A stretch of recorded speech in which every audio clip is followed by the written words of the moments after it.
great to be with all of you. I'm Quinton Lucas, the mayor here in KC. Yes. Good to see you. They told me I can't just talk about potholes. We're trying to fix all of them. No, I know that's always like the first thing and all of that, but it's good to be with you. And we have Senator Elissa Slotkin from Michigan, who's with me today. I'll actually, before I start on like a lot of stuff, let her introduce herself to all of you. Hi, everybody. So I'm the newest senator for Michigan. I just got elected last November. I'm a former CIA officer and Pentagon official. I'm a complete national security person who just got into politics in the last 7 or 8 years. And I did 3 tours in Iraq alongside the military, armed. And now I'm Michigan's newest senator. I came out just because I'm a big fan of like Midwestern leaders. I think we need more Midwestern leaders in national politics. I need them to get a higher profile. And we're from a practical, reasonable part of the country, and a part of the country where, like my dad was a lifelong Republican, my mom was a lifelong Democrat, where we exist, in a space where our neighbors don't always politically agree with us. And we got to navigate that, whereas other parts of the country don't. So I'm excited to be here my first time to Kansas City. Part of, I think, why this is an interesting chat for the senator and I is because you're a lot like people that we know. So my mom didn't vote in an election probably until like 2004. And I remember part of it was because I was young and I was like, this is the most important election ever. And her big thing was like, it ain't gonna make a difference, right? And all of that and time again. And I understand that you elected not to vote in the last election for, any number of kind of reasons and ideas. So maybe I'll just kind of ask, why? What was it that either wasn't appealing to you? Was it a choice? Were you busy? Kind of what got you to say, you know what, I don't know if I can make a difference in this one. And then we may hop in with more questions. But I started over here last time, so I'll just start over here with my downtowner.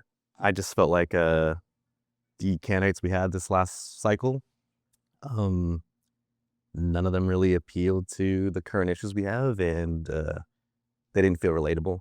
Like I couldn't identify with them, is I think what I felt. And kind of like your mom said, I felt like it wouldn't make a difference. Yeah, understood. Was it age? Was it kind of what they were talking about? What's Don't definitely age. Don't want to seem ageist, but I just think people that are a little bit older than you don't really know your current issues or like how you identify. Is what I would say. I know you can share strong opinions because you're a non-Chiefs fan, Kansas City. So kind of what's it? So, well, I mean, you ready. So what's kind of your thought? Well, I didn't vote because, like you said, you're not. I feel like it really doesn't matter. Not about whose daughter got an abortion or we don't care about that. You want to know what you are going to do for us. That's what we're concerned about. And we want our leaders to be present and to know what we are dealing with, us everyday people. That's what we're concerned about. Not about your family issues Right. and whose son went to jail or Right, whatever. right, We want to know what you're going to do in the city. right. There are a lot of campaign chat in your families, at your workplaces. Not really. Oh yeah, go. Father, Your father's in. a very angry man. If you, it's like very. My neighbor's not allowed in our yard. He doesn't encrypt his beliefs. That's for like we can't talk about differing opinions. No. Right, right. Or after. Let me ask you a question, because this is very relevant to Missouri right now, right? The president and the governor here have had a talk, and the governor is suggesting that we send in National Guard into our cities to help with crime. So it's the exact thing, it's sort of like, okay, we've got a problem with crime. We're concerned. The governor is, talking to the president. How does that feel to you to have folks in uniform potentially coming and helping with crime? I think it's a bad idea. To me, it shows a lack of leadership. I think things should be done at a different level. I think economically, I think we need to bring in better resources as far as our authority and control, because cities are normally governed by or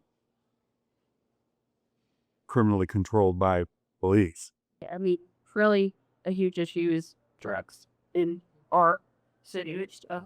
And I think a lot of that though also has to do with like mental health in a way.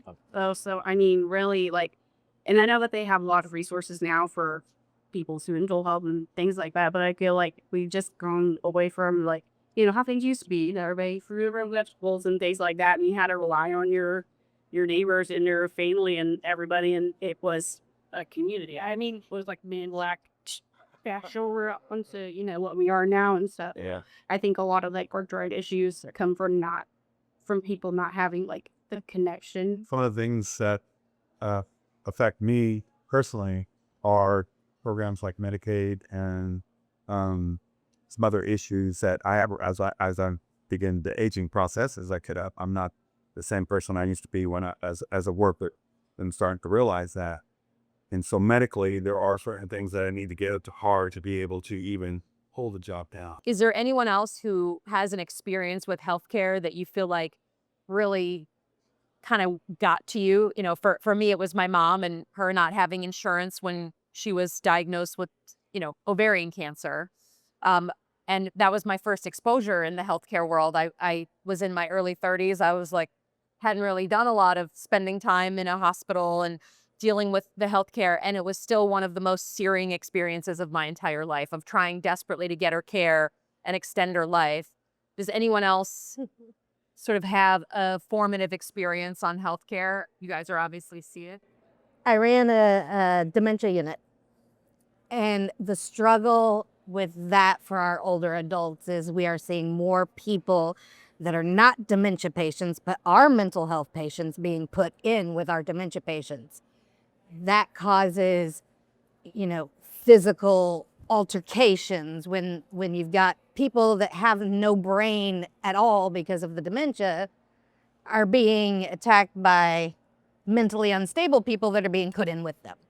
That is something that I saw repeatedly, and is basically what led me out of that, because there's no stopping it. It's like, well, you've got beds in this locked unit. This person's a behavior issue. So you're going to have them in your locked unit with all of these people that can't protect themselves.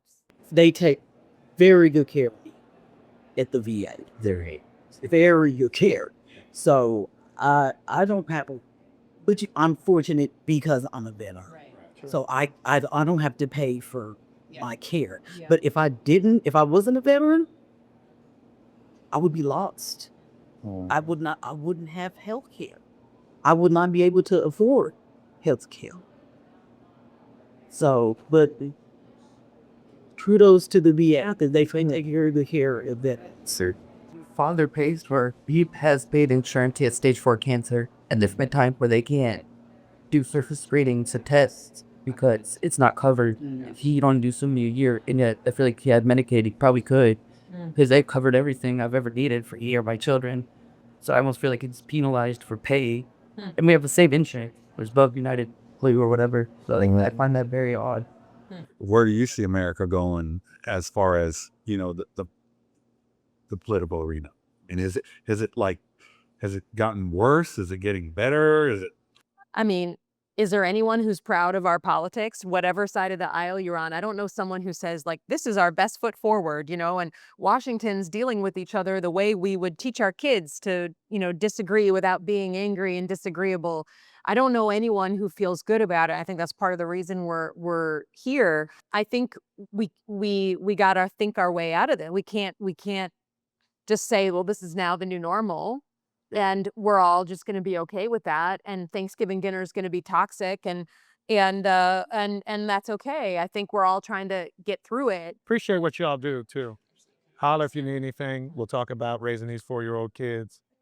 And the Chiefs will beat the Broncos this weekend. You may not care, but it's gonna happen. We need to.